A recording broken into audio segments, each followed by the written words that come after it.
नमस्कार बच्चों, मैं संगीता फिर से आपके सामने हाजिर हूँ आपकी पाठ्य पुस्तक वसंत का पाठ 14 लेकर। और इस पाठ का नाम है अकबरी लोटा। पहले थोड़ा सा मैं इस पाठ के बारे में आपको बता देती हूँ।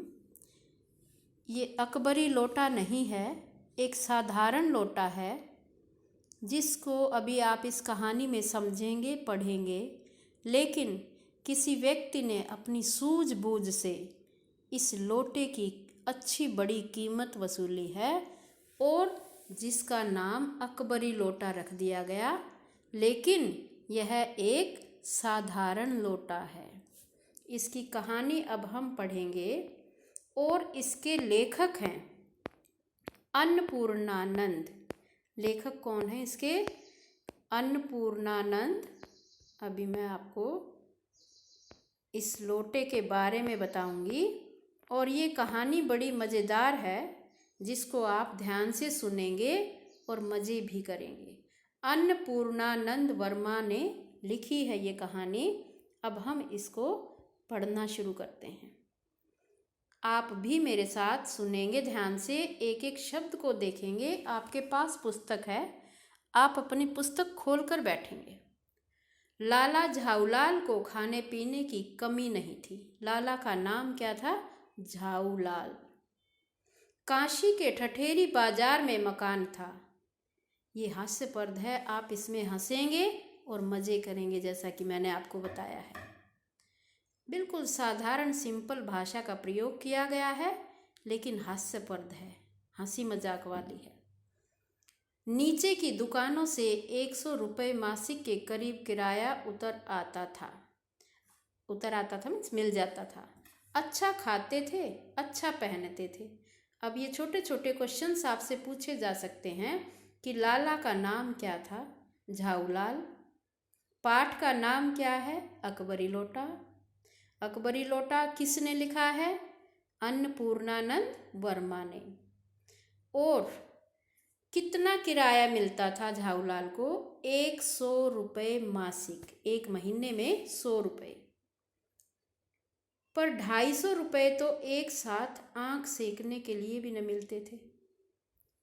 अब उस समय 100 रुपये की बहुत कीमत होती थी, लेकिन जब 250 रुपये की ज़रूरत पड़ी तो देखने, आँख सेकना मीन्स देखने को भी नसीब नहीं होते थे 250 रुपये। इसलिए जब उनकी पत्नी ने एक दिन एकाएक 250 रुपये की मांग पेश की, तब उनका जी एक बार जोर से सनसनाया और फिर बैठ गया। वो सन रह गए कि 250 रुपये मैं कहाँ से लाऊंगा।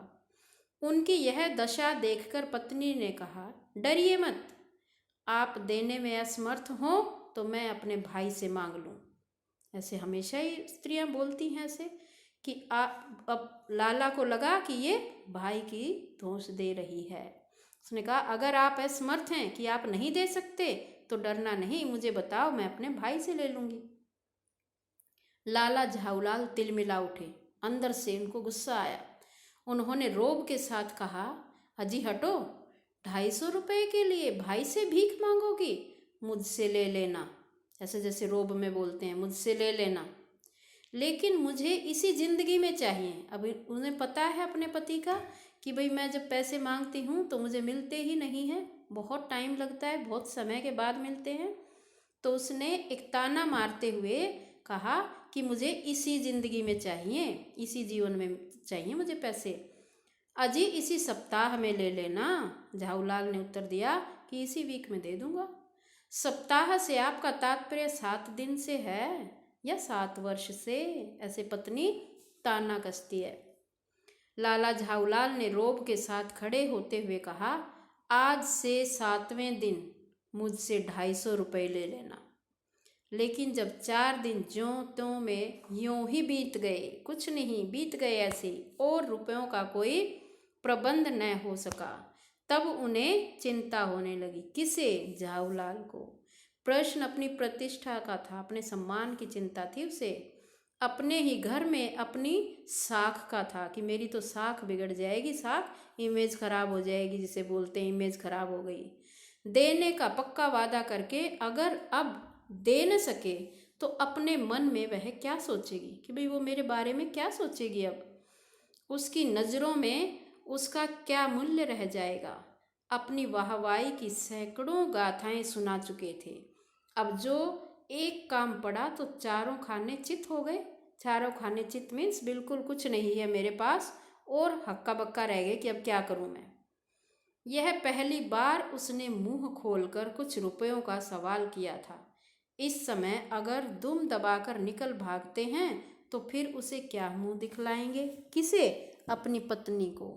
लाला कहते हैं कि अब अगर मैं उसे पैसे नहीं दे पाया तो मैं उसे क्या मुंह दिखाऊंगा। अब तो उसने पैसे मांगे हैं।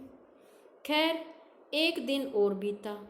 5वें दिन घबरा कर उन्होंने पंडित बिलवासी मिश्र को अपनी विपदा सुनाई।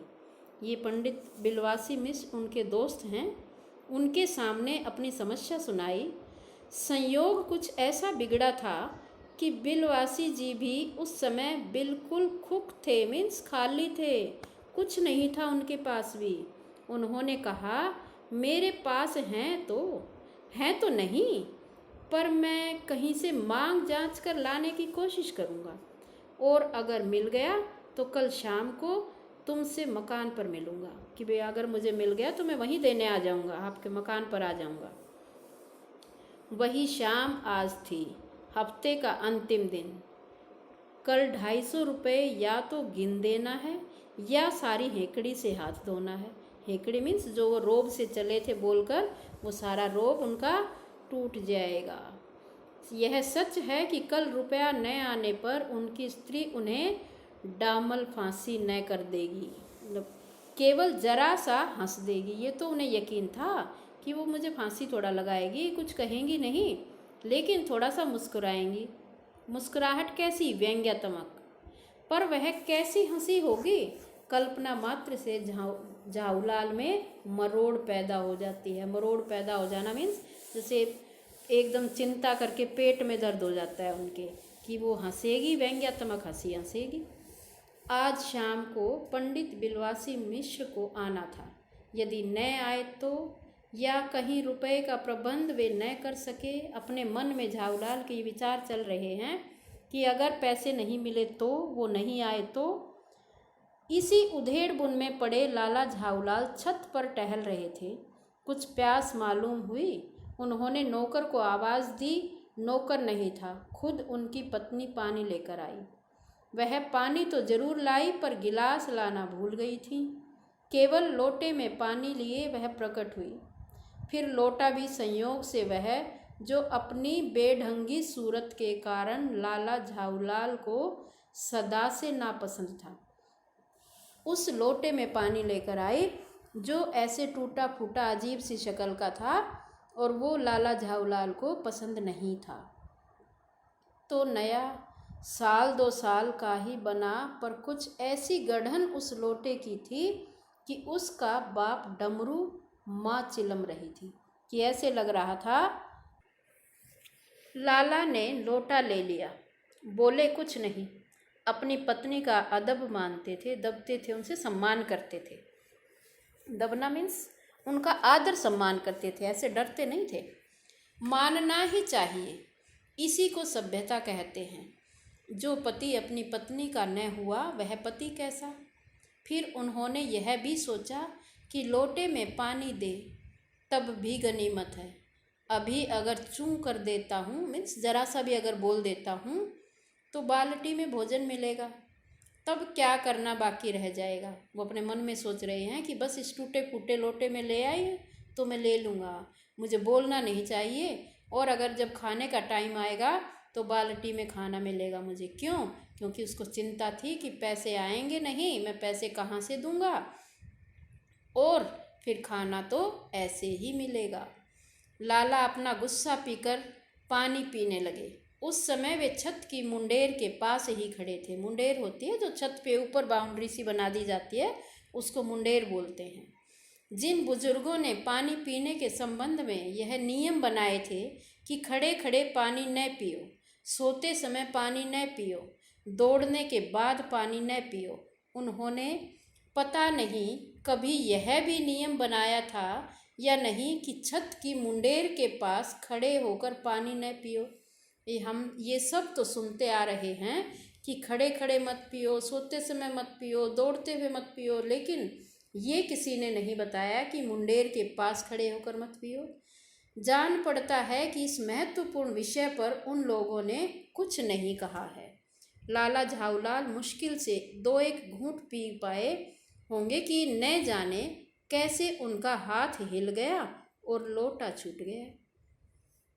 उनके मन में विचार कुछ और चल रहे थे और पानी पी रहे थे, हाथ से लोटा छूट गया। लोटे ने दाएं देखा न बाएं। दाएं देखा न बाएं मीन्स लोटा क्या देखना था। वह नीचे गली की ओर चल पड़ा, अपने वेग में उल्का को लजाता हुआ, कि भी जैसे उल्का आती है ना जमीन पर, उससे भी ज़्यादा स्पीड में वह आँखों से ओझल हो गया। मीन्स नीचे झुककर देखने लगे, तब तक तो वह नज़र ही नहीं आया लोटा।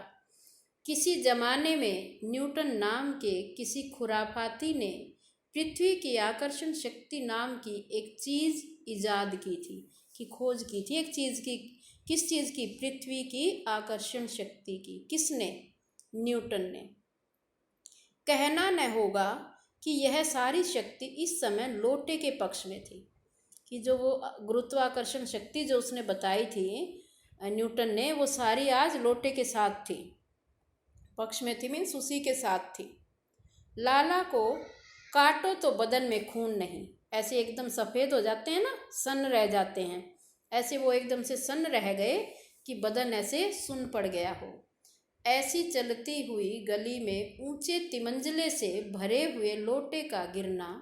चलती हुई गली मीन्स उसमें से आते जाते रहते हैं लोग, कोई गली नहीं सड़क के जाती, लेकिन वो उसमें आदमी आते जाते ही रहते हैं। और तीसरी मंजिल से, तिमंजले से भरे हुए लोटे का गिरना हंसी खेल नहीं। यह लोटा न जाने किस अनाधिकारी के झोपड़े पर काशीवास का संदेश लेकर पहुंचेगा। अब देखें, कुछ हुआ भी ऐसा ही। गली में जोर का हल्ला उठा, लोटा गिरा और शोर शुरू हो गया। लाला झाऊलाल जब तक दौड़कर नीचे उतरे, तब तक एक भारी भीड़ उनके आंगन में घुस आई।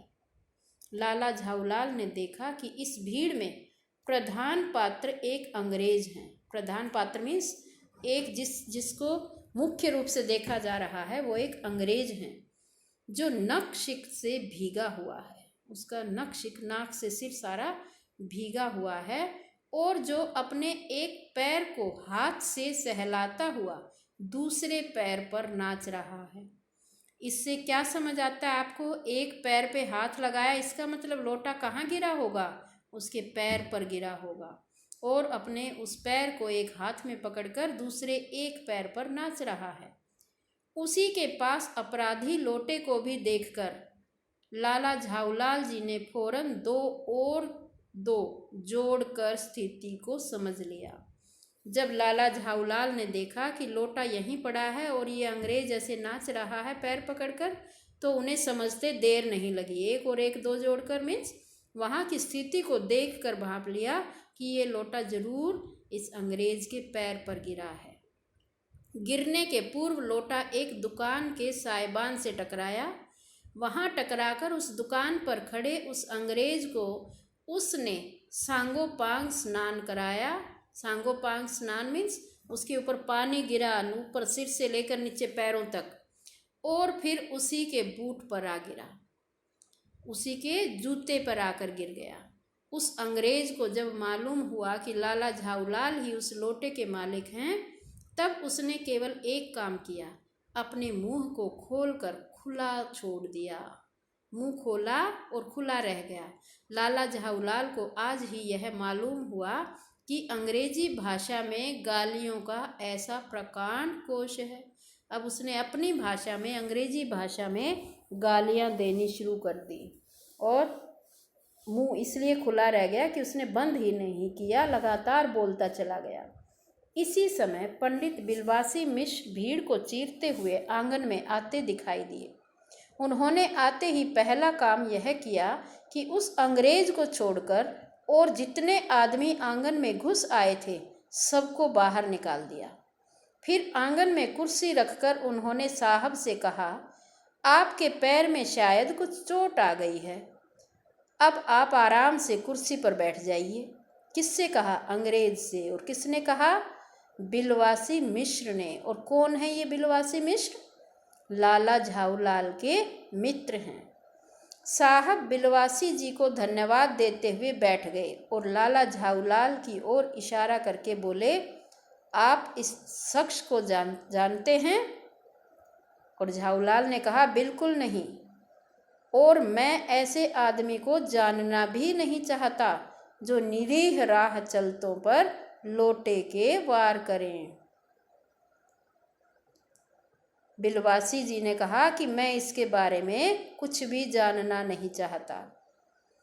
ऐसा क्यों कहा होगा, ये हम पढ़ेंगे अगली वीडियो में। तब तक के लिए धन्यवाद।